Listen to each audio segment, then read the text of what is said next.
what's up mga karayda? Good day.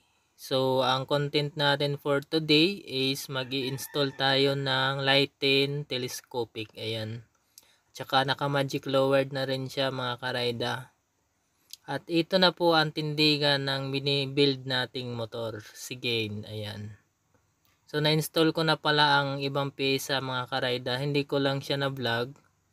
At ayan, bumili na ako ng Brickmaster at for the meantime, yung telescopic muna ng wave namin noon ang nilagay ko. Ayan. So, malayo pa ang build natin mga karayda. Unti-untiin lang natin para sulit. Ayan. So, install na natin mga karayda. Let's go!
Few moments later.